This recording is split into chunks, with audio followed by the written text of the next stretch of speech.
that whole joke thief there. I'm like, listen, I was there, and also I know comedy, and I know better than you at home. So if I tell you, just think I know better. I would just put it that way. Maybe that's arrogant, but I just been doing it for 20 years, and you never had the balls to get on stage. So I think I just know better. They're outraged. You're fighting with someone who's not even here.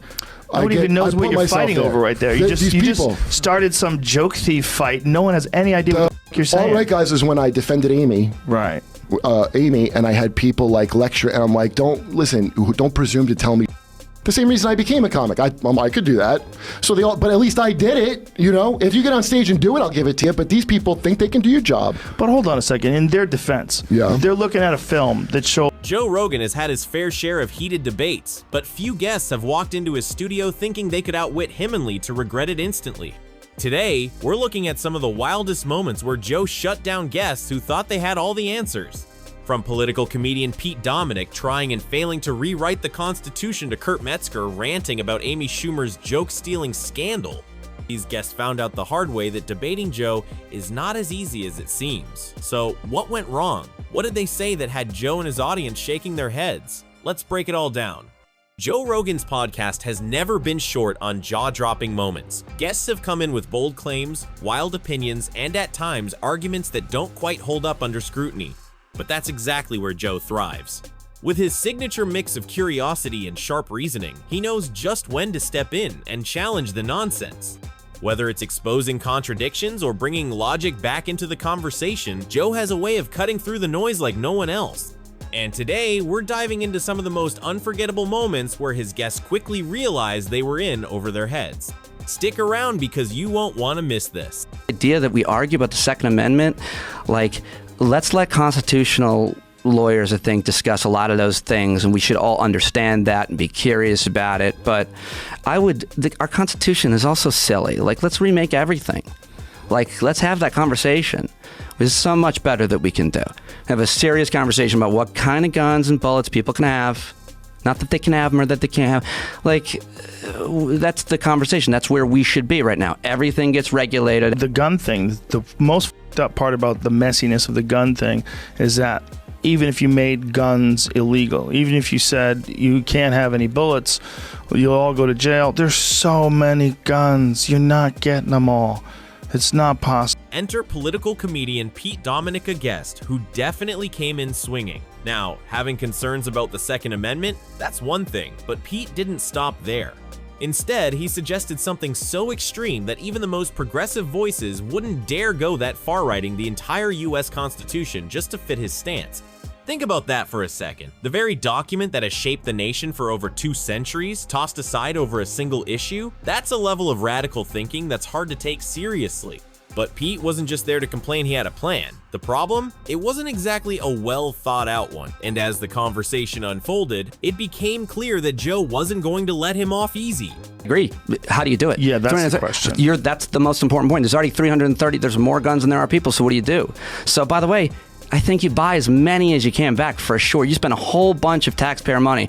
Just help. By the way, there's a ton of people in a bind right now that have a rifle, but like, oh my God, I'm not gonna be able to afford my insulin. Let me get rid of this AK-47 to live another month. You buy some guns back. It's a good expenditure of money, and then melt them down and turn them into furniture for people. So if you wanted to do that without changing the Second Amendment, like you just have a buyback where you just offer people the opportunity to make some money by giving their guns up. Well, the Second Amendment has been interpreted wrong by the Supreme Court, in my opinion. So I don't think you even need to talk about the Second Amendment. I think just people just need to agree that these guns shouldn't be sold. Well, the you ammunition. need to talk about the Second Amendment. I mean, it's a big conversation. No, because people can have guns. You can have guns. The Rick has a right to have guns. You just can't have these. If you need a kitchen table, you head to IKEA or Home Depot, right? Simple. You pick one, build it, and move on. But Pete Dominick? He wasn't interested in finding solutions. She was just there to argue, and not in a meaningful way. From the start, it became clear that Pete's goal wasn't to have a real discussion, but to challenge Joe at every turn, no matter how shaky his reasoning was. It was less about making a point and more about disagreeing for the sake of it. And as the conversation dragged on, Joe's patience started to wear thin. Because when someone keeps shifting the goalposts just to stay in the fight, it stops being a debate, it becomes a game. And Joe, he wasn't playing along. The main issue is definitely the guns and the bullets in them. Well, the main issue is the person that's capable of shooting people with the guns and the bullets. No, it's the guns and the bullets. The guns and the bullet are inanimate objects. Without a person pulling the trigger, we're talking nonsense here. They're not going to just shoot themselves. It's a healthcare issue, and it's so extreme. It's really, if you want to know the answer to healthcare, you should talk to public health experts. They have those answers. They have the research. But hold on. What research? On what? Well, they don't have enough research on. They don't have enough research on gun violence. What are you unfortunately. talking about then? I'm talking about if you want to know the solutions for what is impacting and creating death by any measure, accidental death. Right, but we're talking about gun violence, right? Right. What healthcare professionals have the solutions to gun violence? And just like that, Pete kept running in circles, contradicting himself left and right. It didn't take long for Joe's audience to catch on, and let's just say, they weren't impressed. Some were so frustrated that they actually switched platforms just to dislike the video. One listener even admitted, "I wanted to like this guy, but he just kept digging deeper and deeper." But if you thought Pete was bad, just wait, because no guest went more off the rails than Kurt Metzger, who, out of nowhere, launched into a rant about something no one was even discussing. If you ever wondered what it looks like when a conversation completely derails, well, this was it. That whole joke thief there. I'm like, listen, I was there, and also I know comedy, and I know better than you at home. So if I tell you, just think I know better. I just put it that way. Maybe that's arrogant, but I just been doing it for 20 years, and you never had the balls to get on stage. So I think I just know better. They're outraged. You're fighting with someone who's not even here. Nobody even knows what you're fighting over right there. You just started some joke thief fight. No one has any idea what you're saying. All right, guys, is when I defended Amy. Right. Amy, and I had people like lecture, and I'm like, don't presume to tell me. The same reason I became a comic. I could do that. So but at least I did it. If you get on stage and do it, I'll give it to you. But these people think they can do your job. But hold on a second. In their defense, they're looking at a film that shows time after time bits that Gavin made to specifically her because she said I play a racist Republican. What? The little YouTube video where they took movies. The show, which by the way, she doesn't write the show. It was Now, to understand why Kurt Metzger was so fired up, we need some context. Allegations of Amy Schumer stealing jokes had been floating around for years. Reddit users were the first to piece things together, and by 2016, multiple comedians had publicly suggested that she was lifting their material. Then came the side-by-side comparison videos on YouTube, showing uncanny similarities between Amy's jokes and those of other comics. Her defense? She called it parallel thinking basically, saying that any resemblance was purely coincidence and that her writers would cut any joke if they realized it had been done before. But here's where Kurt comes in. He wasn't just defending a fellow comedian, he was a writer for Inside Amy Schumer, which ran for 5 seasons on Comedy Central. So naturally, he had a lot at stake. And instead of presenting a solid argument, he went full attack mode.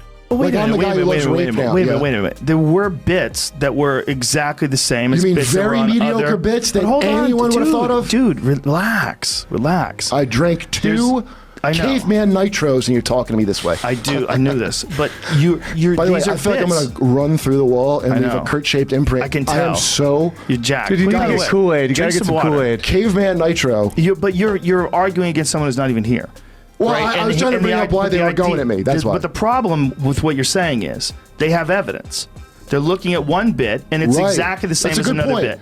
If I look at the evidence and I come to a different conclusion, let's go with my conclusion because I was there. What about due process? And the guys who are saying it, he's a due process guy. That's not enough. That's not enough to convince someone. Oh, dude, just trust me. Do you think we in the writers' room? But isn't that like some authoritative sheriff type? Just trust me. Hey, I'm not going to them. To the sheriff. Wait. I'm not going to them. They're coming to me. Yeah, it was hard to tell what Kurt was even trying to say. Imagine working on a show where the star is accused of stealing jokes and your defense is basically, trust me bro, I know what I'm talking about. That's not exactly a rock-solid argument. And let's be real, raising your voice doesn't make your point any stronger. If anything, it just makes you look desperate. When someone starts yelling instead of making a valid argument, it's usually because they know they're losing. But Joe, he wasn't having any of it. He stayed calm, broke things down logically, and made it crystal clear why Kurt's defense just didn't hold up. I don't give a about it, by the way. If they see the evidence, right? You have to be real clear and non-confrontational when you're handling something like that. But, dude, I won't. First of all, number one, the larger issue is I never should be on social media talking to any of these all explaining it. I don't owe any of you, anybody listening, if you have a question or a judgment, I don't owe you an explanation for. I understand. I don't know where you got the idea that I do. So I was wrong that I even had an answer at all, because you have people, hey, joke thief. Really, that's the word about me, that I'm a joke thief. From some know-nothing, and they just want to see I'll talk back to them. Most of these animals can't believe you're speaking to them. They think that you did steal it, and you got to explain how this was parallel thinking. Yeah, there's going to be a bunch of people. Many times I did. I know, but a lot of people haven't heard it, and you're blurting it out like that. Someone's arguing you in. Looks like Kurt might have been Amy's only true ride or die, but even that loyalty couldn't save her from the backlash. The irony? She got hit with the same plagiarism accusations in 2022 while hosting the 94th Academy Awards this time for a joke that had already gone viral on Twitter months before. At this point, parallel thinking seems less like an explanation and more like an excuse. And well, let's just say, she parallel thought herself right out of a successful career. But hey, what do you think? Drop your thoughts in the comments and let's get a conversation going. And if you enjoyed these epic moments, don't forget to share this video with your friends. Thanks for watching, and I'll see you in the next one.